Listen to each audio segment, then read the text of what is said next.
श्री गुरु सत्ताई नमः। सभी को प्रणाम। युग निर्माण सत्संकल्प का 17वां सूत्र है, मनुष्य अपने भाग्य का निर्माता आप हैं। इस विश्वास के आधार पर हमारी मान्यता है कि हम उत्कृष्ट बनेंगे और दूसरों को श्रेष्ठ बनाएंगे तो युग अवश्य बदलेगा। परम पूज्य गुरुदेव आगे लिखते हैं, परिस्थितियों का हमारे ऊपर बड़ा प्रभाव पड़ता है। आसपास का जैसा वातावरण होता है वैसा बनने और करने के लिए मनोभूमि का रुझान होता है और साधारण स्थिति के लोग ऐसी परिस्थितियों के सांचे में ढल भी जाते हैं। घटनाएं हमें प्रभावित करती हैं। व्यक्ति का प्रभाव अपने ऊपर पड़ता है। इतना सब होते हुए भी ये मानना पड़ेगा कि सबसे अधिक प्रभाव अपने विश्वासों का ही अपने ऊपर पड़ता है। परिस्थितियां किसी को तभी प्रभावित कर सकती हैं जब मनुष्य उनके आगे सिर झुका दे। यदि उनके दबाव को अस्वीकार कर दिया जाए तो फिर कोई परिस्थिति किसी मनुष्य को अपने दबाव में देर तक नहीं रख सकती। विश्वासों की तुलना में परिस्थितियों का प्रभाव निश्चय ही नगण्य है। कहते हैं कि भाग्य की रचना ब्रह्मा जी करते हैं। सुना जाता है कि कर्म रेखाएं जन्म से पहले ही लिख दी जाती हैं। ऐसा भी कहा जाता है कि तकदीर के आगे तदबीर की नहीं चलती। तदबीर अर्थात प्रयास, कोशिश। ये किंवदंतियां सिर्फ एक सीमा तक ही सच हो सकती हैं, जैसे कि जन्म से अंधे अपंग उत्पन्न हुए या अशक्त अविकसित व्यक्ति ऐसी बात कहे तो उस पर भरोसा किया जा सकता है। अप्रत्याशित दुर्घटना के शिकार कई बार हम हो जाते हैं और ऐसी विपत्ति सामने आ खड़ी होती है जिससे बच सकना या रोका जा सकना अपने वश में नहीं होता। अग्निकांड, भूकंप, युद्ध, महामारी, अकाल मृत्यु, दुर्भिक्ष, रेल मोटर आदि का पलट जाना, चोरी डकैती आदि के कई अवसर ऐसे आ जाते हैं और ऐसी विपत्ति सामने आ खड़ी होती है जिससे बच सकना या रोका जा सकना अपने वश में नहीं होता। ऐसी कुछ घटनाओं के बारे में भाग्य की बात मानकर संतोष किया जाता है। पीड़ित मनुष्य के आंतरिक विक्षोभ को शांत करने के लिए भाग्यवाद का सिद्धांत एक वैसा ही उत्तम उपचार है जैसे घायल की तड़पन दूर करने के लिए डॉक्टर लोग नींद की गोली खिला देते हैं, मॉर्फिया का इंजेक्शन लगा देते हैं, कोकीन आदि की फुरहरी लगाकर पीड़ित स्थान को सुन्न कर देते हैं। ये विशेष परिस्थितियों के विशेष उपचार हैं। यदा कदा ही ऐसी बात होती है, इसलिए इन्हें अपवाद ही कहा जाएगा। पुरुषार्थ एक नियम है और भाग्य उसका अपवाद। अपवादों का भी अस्तित्व तो मानना पड़ता है, पर उनके आधार पर कोई नीति नहीं अपनाई जा सकती, कोई कार्यक्रम नहीं बनाया जा सकता। कभी कभी स्त्रियों के पेट से मनुष्य की आकृति से भिन्न आकृति के बच्चे जन्म लेते देखे गए हैं। कभी कभी कोई पेड़ असमय में ही फल फूल देने लगता है। कभी कभी गर्मी में ओले बरस जाते हैं, पर यह अपवाद हैं। इन्हें कौतूहल की दृष्टि से देखा जा सकता है, पर इनको नियम नहीं माना जा सकता। इसी प्रकार भाग्य की गणना अपवादों में ही हो सकती है, पर यह नहीं माना जा सकता कि मानव जीवन की सारी गतिविधियां पूर्व निश्चित भाग्य विधान के अनुसार होती हैं। यदि ऐसा होता तो पुरुषार्थ और प्रयत्न की कोई आवश्यकता ही नहीं रह जाती। जिसके भाग्य में जैसा होता वैसा यदि अमिट ही है तो फिर पुरुषार्थ करने से, मेहनत करने से भी अधिक क्या मिलता। और पुरुषार्थ न करने पर भी भाग्य में लिखी सफलता अनायास ही मिल ही जाती। हर व्यक्ति अपने अपने अभीष्ट उद्देश्यों के लिए पुरुषार्थ करने में संलग्न रहता है। इससे प्रकट है कि आत्मा का सुनिश्चित विश्वास पुरुषार्थ के ऊपर, मेहनत के ऊपर है और वो उसी की प्रेरणा निरंतर प्रस्तुत करती रहती है। हमें ये अच्छे से समझ लेना चाहिए कि ब्रह्मा जी किसी का भाग्य नहीं लिखते। हर मनुष्य अपने भाग्य का निर्माता स्वयं है। जिस प्रकार कल का जमाया हुआ दूध आज दही बन जाता है, उसी प्रकार कल की मेहनत, कल का पुरुषार्थ आज भाग्य बनकर प्रस्तुत हो जाता है। आज के कर्मों का फल आज ही नहीं मिल जाता, उसको परिपक्व होने में, परिणाम निकलने में कुछ देर लगती है। ये देरी ही भाग्य कही जा सकती है। परमात्मा समदर्शी और न्यायकारी है।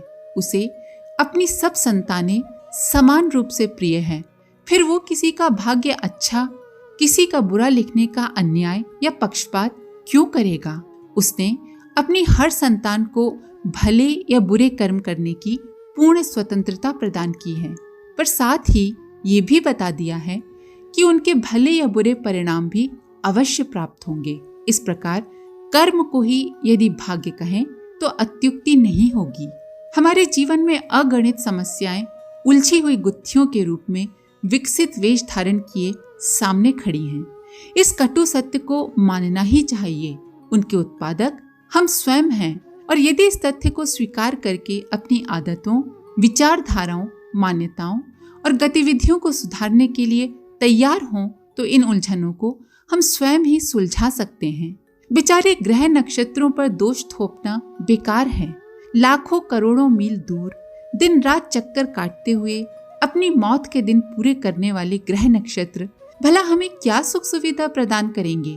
उनको छोड़कर सच्चे ग्रहों का पूजन आरंभ करें, जिनकी थोड़ी सी कृपा से हमारा सारा प्रयोजन सिद्ध हो सकता है। सारी आकांक्षाएं देखते देखते पूर्ण हो सकती हैं। नवरात्रियों में हम हर साल नव दुर्गाओं की पूजा करते हैं। मानते हैं कि वे अनेक रिद्धि सिद्धियां प्रदान करती हैं। सुख सुविधाओं की उपलब्धि के लिए उनकी कृपा और सहायता पाने के लिए विविध साधना व पूजन किए जाते हैं। जिस प्रकार देवलोक वासिनी नव दुर्गाएं हैं, उसी प्रकार भूलोक में निवास करने वाली हमारे अत्यंत समीप शरीर और मस्तिष्क में ही रहने वाली 9 प्रत्यक्ष देवियां भी हैं, और उनकी साधना का प्रत्यक्ष परिणाम भी मिलता है। देवलोक वासिनी देवियों के प्रसन्न होने और न होने की बात तो संदिग्ध हो सकती है, पर शरीर लोक में रहने वाली 9 देवियों की साधना का श्रम कभी भी व्यर्थ नहीं जाता। यदि थोड़ा भी प्रयत्न इनकी साधना के लिए किया जाए, उसका समुचित लाभ मिल जाता है। हमारे मनहा क्षेत्र में विचरण करने वाली इन 9 देवियों के नाम हैं आकांक्षा, विचारणा, भावना, श्रद्धा, प्रवृत्ति, निष्ठा, क्षमता, क्रिया और मर्यादा। इनको संतुलित करके मनुष्य अष्ट सिद्धियों और नव निधियों का स्वामी बन सकता है। संसार के प्रत्येक प्रगतिशील मनुष्य को जाने या अनजाने में इनकी साधना करनी ही पड़ी है, और इन्हीं के अनुग्रह से उन्हें उन्नति के उच्च शिखर पर चढ़ने का अवसर मिला है। अपने को उत्कृष्ट बनाने का प्रयत्न किया जाए तो हमारे संपर्क में आने वाले दूसरे लोग भी श्रेष्ठ बन सकते हैं। आदर्श सदा ही कुछ ऊंचा रहता है। आदर्श की प्रतिष्ठापना करने वालों को सामान्य जनता के स्तर से सदा ऊंचा रहना पड़ा है। संसार को हम जितना अच्छा बनाना और देखना चाहते हैं, उसकी अपेक्षा स्वयं को कहीं ऊंचा बनाने का आदर्श उपस्थित करना पड़ेगा। उत्कृष्टता ही श्रेष्ठता उत्पन्न कर सकती है। परिपक्व शरीर की माता ही स्वस्थ बच्चे का प्रसव करती है। आदर्श पिता बने तभी सुसंतति का सौभाग्य प्राप्त कर सकेंगे। यदि आदर्श पति हो तभी पतिव्रता पत्नी की सेवा प्राप्त कर सकेंगे। शरीर की अपेक्षा छाया कुछ कुरूप ही रह जाती है। चेहरे की अपेक्षा फोटो में कुछ न्यूनता ही रहती है। हम अपने आप को जिस स्तर तक विकसित कर सके होंगे, हमारे समीपवर्ती लोग उससे प्रभावित होकर कुछ ऊपर तो उठेंगे, तो भी हमारी अपेक्षा कुछ नीचे रह जाएंगे। इसलिए हम दूसरे से जितनी सज्जनता और श्रेष्ठता की आशा करते हो, उसकी तुलना में अपने को कुछ अधिक ही ऊंचा प्रमाणित करना होगा। हमें निश्चित रूप से ये याद रखे रहना होगा कि उत्कृष्टता के बिना श्रेष्ठता उत्पन्न नहीं हो सकती। लेखों और भाषणों का युग अब बीत गया है।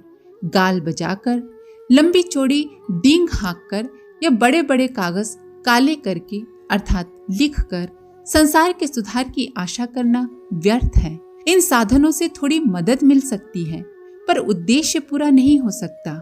युग निर्माण जैसे महान कार्य के लिए तो ये साधन सर्वथा अपर्याप्त और अपूर्ण है। इसका प्रधान साधन यही हो सकता है कि पहले हम अपना मानसिक स्तर ऊंचा उठाएं, चारित्रिक दृष्टि से अपेक्षाकृत उत्कृष्ट बने। अपने आचरण से ही दूसरों को प्रभावशाली शिक्षा दी जा सकती है।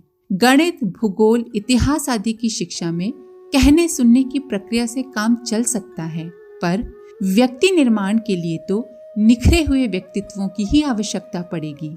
उस आवश्यकता की पूर्ति के लिए सबसे पहले हमें ही आगे आना पड़ेगा। हमारी उत्कृष्टता के साथ साथ संसार की श्रेष्ठता अपने आप बढ़ने लगेगी। हम बदलेंगे तो युग भी जरूर बदलेगा और हमारा युग निर्माण संकल्प भी अवश्य पूर्ण होगा। आज वे ऋषि मुनि नहीं रहे जो अपने आदर्श चरित्र द्वारा लोक शिक्षण करके जन साधारण के स्तर को ऊंचा उठाते थे। आज वे ब्राह्मण भी नहीं रहे जो अपने अगाध ज्ञान, वंदनीय त्याग और प्रबल पुरुषार्थ से जनमानस की पतोन्मुख पशु प्रवृत्तियों को मोड़कर देवत्व की दिशा में पलट डालने का उत्तरदायित्व अपने कंधों पर उठाते थे। आज जरूरी है कि युग निर्माण विचारधारा से जुड़े हुए विशाल देव परिवार के परिजन अपने छोटे छोटे व्यक्तित्वों को ही आदर्शवाद की दिशा में अग्रसर करें, तो ही कुछ न कुछ प्रयोजन सिद्ध होगा। कम से कम एक अवरुद्ध द्वार तो खुलेगा ही। यदि हम मार्ग बनाने में अपनी छोटी छोटी हस्तियों को लगा दें तो कल आने वाले युग प्रवर्तकों की मंजिल आसान हो जाएगी। युग निर्माण संकल्प का शंखनाद करते हुए छोटे छोटे लोग आगे बढ़ चलेंगे तो प्रसुप्त पड़ी हुई, सोई पड़ी हुई युग निर्मात्री शक्तियों के जागरण की आवश्यकता अवश्य अनुभव होगी। राष्ट्र की प्रबुद्धता और चेतना को यदि चारित्रिक संधान के लिए हम जागृत कर सकें तो आज न सही तो कल हमारा युग निर्माण संकल्प पूर्ण होकर रहेगा। युग परिवर्तन की सुनिश्चितता पर विश्वास करना हवाई महल नहीं बल्कि तथ्यों पर आधारित एक सत्य है। परिस्थितियां कितनी ही विकट हों, जब सदाशयता संपन्न संकल्पशील व्यक्ति एकजुट होकर कार्य करते हैं तो स्थिति बदले बिना नहीं रहती। असुरता के आतंक से मुक्ति का पौराणिक आख्यान हो या जिनके शासन में सूर्य नहीं डूबता था, अर्थात अंग्रेजों के चंगुल से मुक्त होने का स्वतंत्रता अभियान, नगण्य शक्ति से ही सही पर संकल्पशील व्यक्तियों का समुदाय उसके लिए युग शक्ति के अवतरण का माध्यम बन ही जाता है। युग निर्माण अभियान से परिचित व्यक्ति ये भली प्रकार समझने लगे हैं कि ये ईश्वर प्रेरित प्रक्रिया है। इस संकल्प को अपनाने वाला ईश्वरीय संकल्प का भागीदार कहला सकता है। अस्तु उसकी सफलता पर पूरी आस्था रखकर उसको जीवन में चरितार्थ करने कराने के लिए पूरी शक्ति झोंक देना सबसे बड़ी समझदारी सिद्ध होगी। आज के लिए इतना ही। आप सभी का धन्यवाद। ओम शांति।